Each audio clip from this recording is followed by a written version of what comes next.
Assalamualaikum warahmatullahi wabarakatuh. Kembali lagi dengan saya Sepyu. Saya akan melanjutkan materi mata kuliah umum bahasa Indonesia.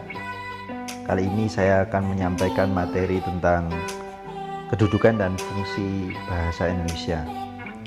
Ini materi yang singkat tapi perlu dicermati karena mungkin ada hal-hal yang sifatnya hal-hal dasar yang bisa kita cermati atau hal-hal yang sifatnya nasionalisme yang perlu kita resapi.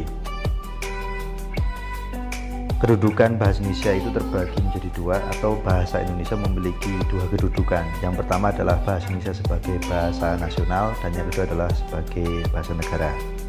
Bahasa Indonesia sebagai bahasa nasional memiliki persamaan, yaitu sebagai bahasa persatuan atau bahasa komunikasi. Bahasa persatuan karena munculnya bahasa Indonesia sebagai bahasa nasional adalah pada saat Sumpah Pemuda. Di situ ada konsep persatuan yang dimunculkan karena ketika itu bangsa Indonesia sedang membutuhkan persatuan itu untuk berebut kemerdekaan. Dan bahasa komunikasi adalah kelanjutannya setelah kemudian menjadi merdeka, kemudian menggunakan bahasa Indonesia karena terdiri atas suku bangsa yang sangat banyak, maka bahasa komunikasi ini sangat penting digunakan. Dan yang berikutnya adalah bahasa Indonesia sebagai bahasa negara sama dengan bahasa resmi. Artinya bahasa Indonesia ini digunakan dalam kaidah-kaidah resmi atau hal-hal yang sifatnya resmi di kenegaraan. Dari kedudukan ini kemudian nanti muncul fungsi-fungsi bahasa. Kita lihat satu persatu. Yang pertama adalah fungsi bahasa Indonesia sebagai bahasa nasional. Ada 4.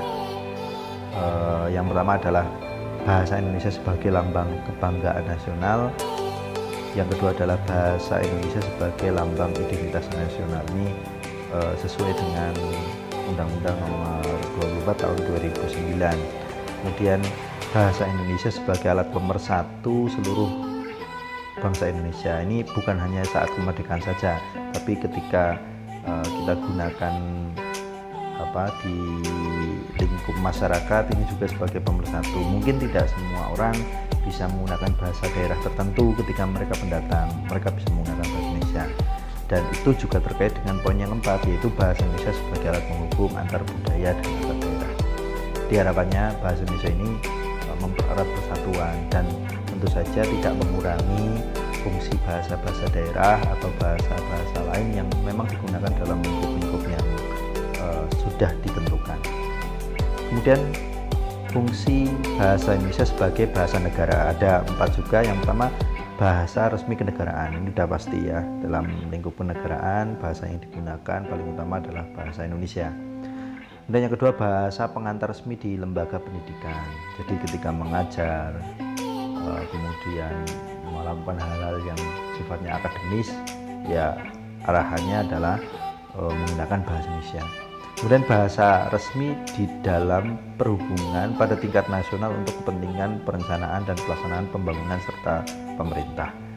Yang terakhir adalah bahasa resmi di dalam pengembangan kebudayaan dan pemanfaatan ilmu pengetahuan serta teknologi modern. Jadi bahasa Indonesia itu kalau saya anggap poinnya adalah sebagai pengantar ilmu pengetahuan. Jadi fungsinya adalah sebagai pengantar ilmu pengetahuan. Walaupun mungkin kalau ada misal mahasiswa yang kuliah di jurusan bahasa Indonesia sebagai pengetahuan itu sendiri. Tapi jika di luar bahasa Indonesia, maka bahasa Indonesia berfungsi sebagai pengantar ilmu pengetahuan untuk dapat digunakan untuk memahami, mengantarkan, atau mengembangkan materi atau keilmuan tertentu. Misalnya dengan penulisan karya ilmiah, itu artinya bahasa Indonesia mengantarkan pengetahuan pada bidang-bidang tertentu. Itu terkait dengan fungsi bahasa Indonesia.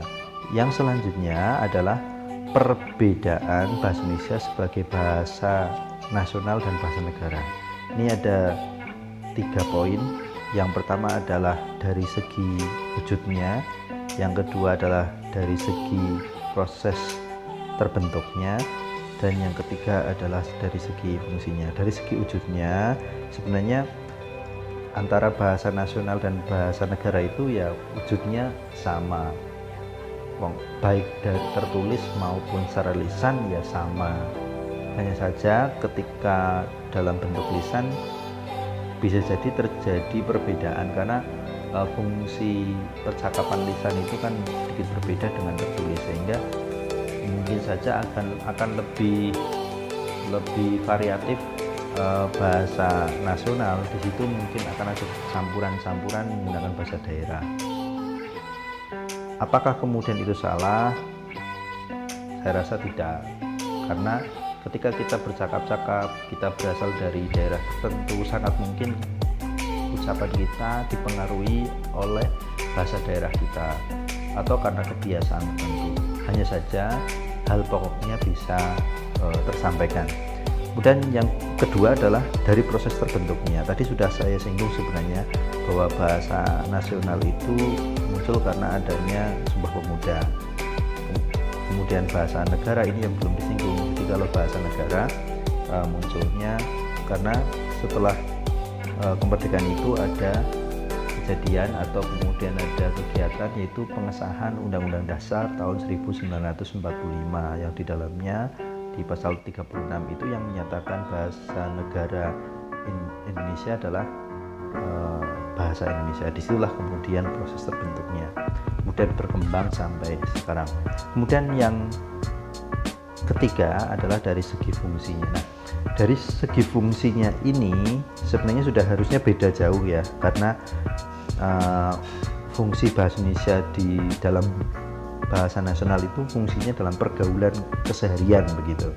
Jadi kalau mau dikerucutkan ya dalam bahasa keseharian, tentu saja nanti akan bercampur dengan bahasa-bahasa yang lain. Dan ketika fungsi dalam bahasa resmi, bahasa negara itu berarti dikhususkan pada hal-hal yang sifatnya resmi kenegaraan atau kemudian dalam lingkup-lingkup yang memang ditujukan untuk bahasa resmi.